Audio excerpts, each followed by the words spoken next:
दोस्तों, आज की कहानी छोटी भले ही है, लेकिन बहुत बड़ी सीख देती है कि मुसीबत आने पर भी भगवान पर विश्वास रखते हुए अपने कर्म को करते रहना चाहिए। ईश्वर आपकी मदद जरूर करते हैं। एक काफी अमीर आदमी था। वह जिस शहर में रहता था वह समुद्र के किनारे था। उसे बचपन से ही समुद्र की यात्रा करना बहुत पसंद था। अपने इसी शौक के चलते उसे जब भी समय मिलता वह नाव से समुद्र की सैर करता। फिर उसने सोचा कि उसे अपने लिए एक नाव बना लेनी चाहिए, जिससे वह जब चाहे समुद्र की सैर पर अकेले निकल सके। उस आदमी के पास पैसे की कोई कमी नहीं थी, तो उसने अपने लिए एक नाव बना ली। अब जब भी उसे अपने काम से फुर्सत मिलती, वह नाव में बैठकर अकेले ही समुद्र की सैर पर निकल जाता। एक दिन वह अपनी नाव में बैठकर समुद्र की सैर पर निकला। समुद्र में काफी अंदर जाने पर अचानक से भयंकर तूफान आ गया। तेज तूफान की वजह से उसकी नाव तहस नहस हो गई, लेकिन उसके पास लाइफ जैकेट थी, इसीलिए वह तुरंत उसे पहनकर समुद्र में कूद गया। समुद्र की तेज लहरों की वजह से वह बहते बहते एक टापू के किनारे पहुंच गया।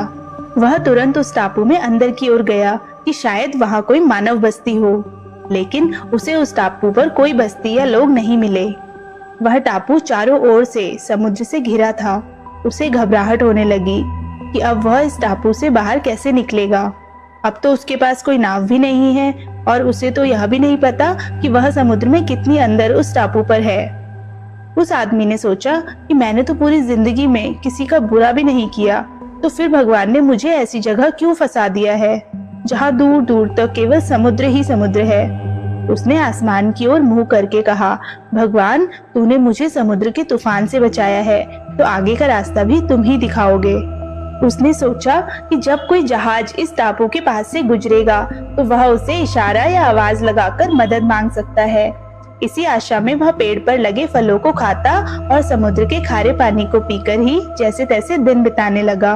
ऐसा करते करते उसे बहुत दिन हो गए, लेकिन कोई मदद मिलती नजर नहीं आ रही थी। अब उसका धैर्य टूटने लगा, उसका शरीर भी कमजोर हो गया था। भगवान पर से उसका विश्वास कमजोर होने लगा। उसे लगने लगा कि इस दुनिया में भगवान है ही नहीं। उसने मदद की सारी उम्मीदें छोड़ दी और सोचा कि अब शायद उसे पूरी जिंदगी इसी टापू पर बितानी पड़ेगी।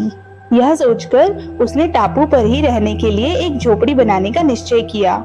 फिर उसने झोपड़ी बनाने का काम शुरू कर दिया और कुछ ही दिनों में उसने झाड़ियों व पत्तों से अपने रहने के लिए झोपड़ी बनाकर तैयार कर ली, जिसमें वह आराम से रहने लगा। कुछ दिनों बाद एक रात अचानक मौसम बदला, बिजली जोर जोर से कड़कने लगी। तभी अचानक एक बिजली उसकी झोपड़ी पर आकर गिर गई और झोपड़ी में आग लग गई। वह बहुत भयभीत होकर अपनी झोपड़ी से बाहर आया और बेहद गुस्से के साथ आसमान की ओर मुंह करके बोला, हे भगवान, तुझमें दया नाम की कोई चीज है भी कि नहीं?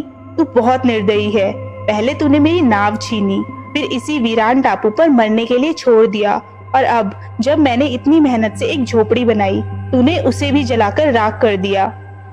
बहुत दुखी होकर अपने घुटनों पर सिर रखकर बैठ गया।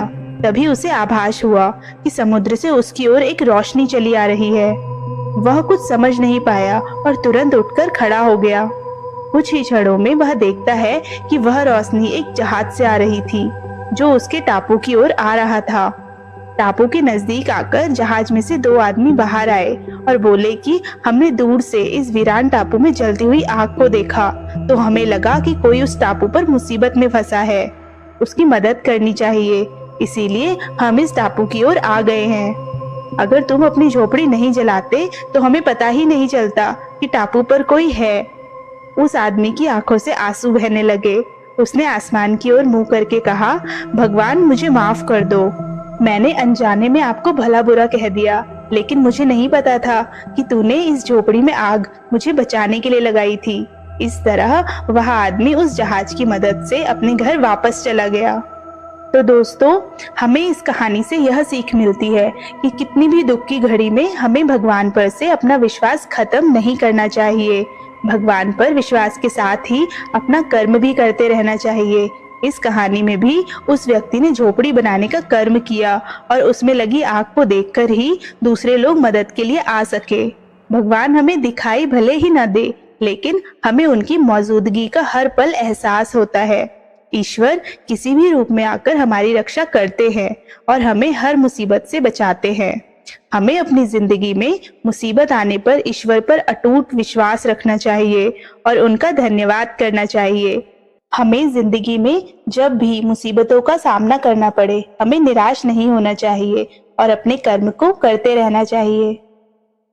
तो फ्रेंड्स, अगर आपको कहानी अच्छी लगी तो कहानी को लाइक एंड शेयर करें और चैनल को सब्सक्राइब करें। मिलते हैं अगली वीडियो में। तब तक के लिए नमस्कार दोस्तों।